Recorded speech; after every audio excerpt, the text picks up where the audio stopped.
ప్రశాంత్ కిషోర్ తాజాగా చేసినటువంటి survey I-PAC team చేసినటువంటి సర్వే అని, ఐపాక్ టీంలో ఉన్నటువంటి ప్రశాంత్ కిషోర్ శిష్యులే ఈ సర్వేని ప్రశాంత్ కిషోర్కి లీక్ చేశారని, ఈ సర్వే లీక్ అవ్వడం పట్ల జగన్మోహన్ రెడ్డి సీరియస్గా ఉన్నారని, లీక్ చేసిన వారిపై వేటు వేశారు అంటూ కూడా ఒక వార్త ఇప్పుడు సోషల్ మీడియాలో చక్కర్లు కొడుతూ ఉన్న నేపథ్యంలో ఈ వార్త అసలు వాస్తవా కాదా అనే అంశాలకు సంబంధించి మనతో మాట్లాడేందుకు ప్రముఖ సీనియర్ జర్నలిస్ట్ దుర్గా కుమార్ గారు మనతో ఉన్నారు. సార్తో మాట్లాడదాం. సార్ నమస్తే. సార్ నమస్కారం. కృష్ణ గారు, మన వీక్షకులకు కూడా నమస్కారం.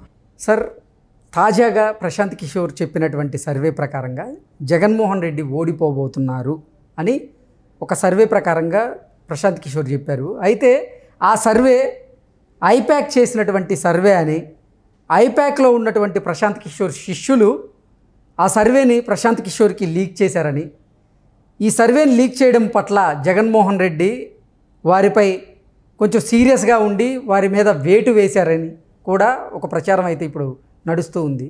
ఏంటి సార్ ఈ అంశం మీద మీ విశ్లేషణ ఏంటి? ఇది ఆయన ఆది గురువు అండి, పీకే ప్రశాంత్ కిషోరు వ్యూహకర్త, దేశంలోనే ప్రథమమైన లేకపోతే ఉత్తమమైన వ్యూహకర్త. కాబట్టి తను ఏ రాష్ట్రంలో ఏం జరుగుతుందో అనేది తెలుసుకోవటం ఆయనకి పెద్ద కష్టమేం కాదు. అందులో ముంజేతి కంకణానికి అర్థం ఎలా అని గత 5 సంవత్సరాల నుంచి జగన్మోహన్ రెడ్డి గారు పాటిస్తున్నటువంటి ఆర్థిక విధానాలు, పరిపాలనా పద్ధతులు, ఆయన వైఖరి చాలా సుస్పష్టంగా అందరికీ తెలుసు. దేశంలో ప్రముఖమైన వ్యూహకర్తలకి, రాజకీయ నాయకులకి, ఆంధ్రప్రదేశ్ ప్రజలకు కూడా బాగా తెలుసు. దీనికోసం ఇంకా వేరే ఆయన ఇతరుల సర్వేని బయటికి తెప్పించుకోవాల్సిన అవసరం లేదు. తర్వాత ఐపాక్ నుంచి ఆయన బయటకు వచ్చేసాడు. ఆయన దేంతోనూ కూడా ఇవాళ సంబంధం లేదు. తర్వాత ఎవరికి వ్యూహకర్తగా కూడా పనిచేయట్లేదు. ఆయన కూడా ఒక పార్టీ పెట్టుకున్నాడు బీహార్లో. ఆయన ఆ పార్టీ అధినేతగా మాత్రమే వ్యవహరిస్తున్నాడు. ఆ హోదాలోనే ఇక్కడికి ఆయన ఒక ప్రైవేట్ కార్యక్రమంలో the new Indian express Hyderabad talks అనే ఒక ప్రోగ్రాంలో పార్టిసిపేట్ చేయడానికి వచ్చారు. దాంట్లో ముఖ్య ఉపన్యాసం ఇచ్చిన తర్వాత విలేకరులు అడిగిన ప్రశ్నకు సమాధానంగా చాలా విషయాలు చెప్పాడు జగన్మోహన్ రెడ్డి గారి గురించి. ఆయన ఓడిపోతాడనే కాదు, ఎందుకు ఓడిపోతాడు, ఎట్లా ఓడిపోతాడు, గతంలో చాలా ఘోరమైన ఓటమి ఉంటుందని. అది ఇవాళే కనుక చెప్పుంటే మీరు అన్నట్టు ఐపాక్ వాళ్ళు లీక్ చేశారనేది మనం అర్థం చేసుకోవచ్చు. అంతకుముందు కూడా ఒక జాతీయ టీవీ ఛానల్కి ఇచ్చిన ఇంటర్వ్యూలో కూడా ఇదే అభిప్రాయాన్ని వ్యక్తం చేశాడు. నేను ఆయనకి ఏమీ ఆర్థిక సలహాలు ఇవ్వలేదు, పరిపాలనాపరమైన సలహాలు అంతకన్నా ఇవ్వటం లేదు. ఆయన దుష్పరిపాలనకి నేను ఏ విధంగానూ కూడా బాధ్యుని కాదు, కానీ నన్ను నిందిస్తున్నారు. నేను ఆయన అధికారంలోకి ఎక్కించిన మాట నిజము. అసలు ఎవరు కూడా పరిపాలన ఎలా చేయకూడదు అన్నదానికి ఒక బ్యాడ్ ఎగ్జాంపుల్, ఒక ఉదాహరణగా జగన్మోహన్ రెడ్డి గారి పరిపాలన నిలిచిపోద్ది. ఇటువంటి దుష్పరిపాలన, తర్వాత భూయిష్టమైనటువంటి విధానాలు, ముఖ్యంగా ఆర్థిక అంశాల్లో ఆయన చేసే పొరపాట్లు చాలా తీవ్రమైనవి. అందుకు మూల్యం చెల్లించుకోక తప్పదు. ఆయన గెలవటం సాధ్యం కాదికను. తర్వాత పరిపాలన చేసేవాళ్ళు, పాలకులు అనేవాళ్ళు సమాజంలో సంపద సృష్టించి సమాజాన్ని సమృద్ధిపరిచి వాటి ద్వారా వచ్చే ఫలితాలని ప్రజల కోసం ఖర్చు పెట్టాలి తప్ప నేను అప్పు చేసి తీసుకొచ్చి రాష్ట్రాన్ని అప్పుల పాలు చేస్తానంటే శ్రీలంక లాగా అవుతుంది ఆంధ్రప్రదేశ్ పరిస్థితి. అందువల్ల ఏ రాష్ట్ర ప్రభుత్వం కానీ భారతదేశంలో ఇటువంటి విధానాలను అవలంబించొద్దని నేను కోరుకుంటున్నాను అని అంత స్పష్టంగా చెప్పాడు. కాబట్టి ఇది జరిగి దాదాపు ఒక 3-4 నెలలు అయింది. అప్పటికే ఆయన ఈ జగన్మోహన్ రెడ్డి మీద, పరిపాలన మీద ఒక అవగాహనకు వచ్చినప్పుడు ఆయనకి ఎవరో వీళ్ళ టీంలో మెంబర్స్ లీక్ చేయాల్సినంత పరిస్థితి ఏమి ఉండదు నాకున్న అవగాహన బట్టి. తర్వాత నిన్న వాడిన పదజాలం కూడా ఆయన నా గట్ ఫీలింగ్ అని చెప్పాడు. నా వ్యక్తిగతమైన నా అభిప్రాయం అన్నట్టుగా చెప్పాడు. నా అంతరాత్మ చెప్తుంది, ఒక స్పష్టమైన నిర్ణయం ఇది జరగబోతుంది. ఆయన ఘోరమైన మామూలు ఓటమి కాదు, చాలా ఘోరమైన ఓటమి. బీఆర్ఎస్ కన్నా కూడా క్రషింగ్ డిఫీట్ అని చెప్పాడు. తర్వాత ఆల్మోస్ట్ గతంలో టీడీపీకి ఎన్నో సీట్లు వచ్చినాయో అదే సీట్లు వైఎస్ఆర్సీపీకి, వైఎస్ఆర్సీపీ సీట్లు టీడీపీ జనసేన కూటమికి వస్తుందన్న దృక్పథంలో ఆయన చెప్పాడు. అంత తేడా ఉంటుందని కూడా చెప్పాడు. ఇందుకు అనేక కారణాలు కూడా ఆయన చెప్పాడు. అవి కూడా నేను చెప్తాప్పుడు అంటే అది ప్రస్తుతం ఆంధ్రప్రదేశ్లో ఉన్న రాజకీయ సమీకరణాలను బట్టి ఆయన అంచనా వేసుకొని అలా చెప్పారా, లేదంటే నిజంగా ఐపాక్ సర్వే ప్రకారంగా రానున్న ఎన్నికల్లో వైఎస్ఆర్సీపీ ఘోర ఓటమి చవిచూడబోతుంది అని ఆ సర్వే ద్వారా తెలుసుకొని చెప్పారా అంటే ఏం చెప్తారు సార్? సర్వే కూడా అదే ఫలితాలు ఉండొచ్చు. ఇప్పుడు మిగిలిన సర్వేలు కూడా అదే ఫలితాలను చూపిస్తున్నప్పుడు ఆంధ్రప్రదేశ్ ప్రజలు కూడా ఒక ఇక్కడ ఒకటి మనం సారూప్యత గమనించాలి కృష్ణ గారు. ఆంధ్రప్రదేశ్లో ఒక సగటు ఓటర్ కూడా ఈ పరిపాలన బాగాలేదు, ఈయన చేస్తున్నదంతా అవినీతి పరిపాలన, తర్వాత కక్ష సాధింపు పరిపాలన, తర్వాత దూబరా పరిపాలన, ఆర్థిక అంశాల్లో డబ్బుల్ని లగ్జరీగా ఖర్చు పెడుతున్నాడు, ఇంతమంది సలహాదారులను పెట్టుకుని ఎన్నెన్ని కోట్లు ఖర్చు పెడుతున్నాడు మనం చూసాము, రంగుల మీద ఎలాంటి ఖర్చులు పెట్టాడో మనం చూసాము. తర్వాత అనవసరంగా వైజాగ్లో ఉన్న పర్యావరణాన్ని పాడు చేస్తూ ఆ కొండని సగం తల తీసినట్టుగా తవ్వేసి దాని మీద 450 కోట్లు పెట్టి బిల్డింగ్ కట్టి అది ఏం చేయాలని కట్టారో కూడా ఇవాళ వాళ్ళకి స్పష్టత లేదు. కొంతసేపు సీఎం బస్ అంటున్నారు. సీఎం బస్ ఇంకా 10-15 రోజుల్లో ఆయన సీఎం నోటిఫికేషన్లే వస్తుంటే ఈయన వెళ్ళి బస్ చేసేది ఎప్పుడు, ఎందుకు బస్ చేస్తాడు? ఇక్కడ రాజధాని అమరావతిలో ఉంది, ఆయన ఓన్ ప్యాలెస్ ఉంది, అక్కడ ఎందుకుంటాడు, ఏం జరుగుతుందో తెలియట్లేదు. తర్వాత అదో గెస్ట్ హౌస్ అన్నారు కొంతసేపు.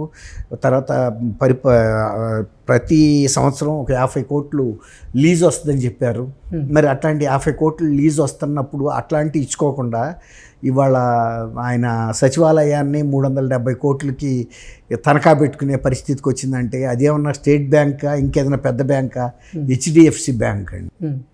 ముందు ఐసిఐసిఐ బ్యాంక్ దగ్గరికి వెళ్ళారు. ఎవడో కూడా ఏ బ్యాంకర్ కూడా మెడ మీద తలుండాడు సచివాలయాలను తాకట్టు పెట్టుకుని డబ్బులు ఇవ్వడండి. అంతెందుకు, మీరు వెళ్ళి ఒక మార్వాడి తనఖా షాప్ దగ్గరికి వెళ్ళి ఇది పెట్టుకుంటారు తాకట్టు, మీరు ఉంగరం తీసి ఇవ్వండి, పెట్టుకోడు. వాడికి ఒక నీతి ఉంది, పెట్టుకోడు. అట్లాగే వాళ్ళు ఐసిఐసిఐ బ్యాంక్ వాళ్ళు సున్నితంగా తిరస్కరించిన కారణం ఏంటంటే అది ప్రజలకు సంబంధించిన ఆస్తి. వీళ్ళు ఇవాళ ప్రభుత్వంలో ఉంటారు, రేపు ఉండరు, వీళ్ళు పెట్టి వెళ్ళిపోతారు, రేపు అది ఎవరు వదిలించుకోవాలి? ఒకవేళ వదిలించుకోలేని పరిస్థితి వచ్చినప్పుడు బ్యాంకు అప్పుని రద్దు చేయదు కదా, వాళ్ళు కోర్టుకు వెళ్ళి పోరాడి దాన్ని జప్తు తెచ్చుకోవాలి ఆదేశాలు. జప్తు తెచ్చుకున్నప్పుడు ఆ సామాన్లు బయట పడేయమంటారు. పడేయమన్నప్పుడు అది ప్రజలకు ఎంత ఆత్మగౌరవం మీద దెబ్బ కొడుతుందండి. ప్రజలు హెచ్డిఎఫ్సి బ్యాంకును చూడరు, మా సచివాలయాన్ని మీరు ఇస్రావతలు బారేస్తారా అని ప్రజలు ఎగబడితే రేపు ఎంత లా అండ్ ఆర్డర్ ప్రాబ్లమ్స్ వస్తాయండి. అలాగే ఇంకొక మాట ఏంటంటే ఆయన ఫస్ట్ పదవిలోకి వచ్చి రాగానే మీకు గుర్తుందో లేదో ప్రజావేదిక కూల్చేశాడు. ప్రజావేదిక కూల్చినప్పుడు అధికారంలోకి వచ్చే ముందు ఆయన ఏం చెప్పాడంటే ఇప్పుడు కట్టిన అమరావతి ఏముంది, మన ప్రజాప్రభుత్వం రానివ్వండి, ఢిల్లీ లాంటిది ఇంతకన్నా లగ్జరీ పెద్ద అందమైన నగరం కడతానన్నాడు. అందమైన నగరం కట్టే భాగంగానే దీన్ని పగలగొట్టేశాడు అనుకున్నారు ఇది ప్రజావేదికని, ఇంకా తీర్చిదిద్ది కడతాడని. ఇంతవరకు తీర్చిదిద్ది కట్టడానికి 5 ఏళ్ళు పడుతుందండి. తర్వాత ఆయన పర్యావరణం కోసం పగలగొడితే ఈ శిథిలాలను ఎత్తిపోయాలి కదండి బయటికి, అవి అక్కడే వదిలిపెట్టాడంటే ఆయనకి పర్యావరణం మీద ఎంత శ్రద్ధ ఉన్నట్టు. పక్కన నది ఉంది నిజమే, కానీ అది అక్కడే వదిలిపెట్టాడు. అక్కడ ఇంత పర్యావరణం మీద ప్రేమ ఉన్న వ్యక్తి అక్కడ దాన్ని ఎట్లా రుషికొండను తవ్వేస్తాడు అంటే నేను ఎందుకు చెబుతున్నానంటే ఐసిఐసిఐ బ్యాంకు ఎందుకు తిరస్కరించిందంటే అది ప్రజల ఆస్తి. అసలు యాక్చువల్గా భూమి కూడా ప్రభుత్వానికి దఖలు పడలేదండి, రైతులు ఇచ్చారు ప్రభుత్వం భూమి, అది సర్వే నెంబర్ తీయమానండి. అంటే సార్ ఐపాక్ సర్వే ప్రకారంగా కూడా జగన్మోహన్ రెడ్డి రానున్న ఎన్నికల్లో ఓడిపోవడం ఖాయమా?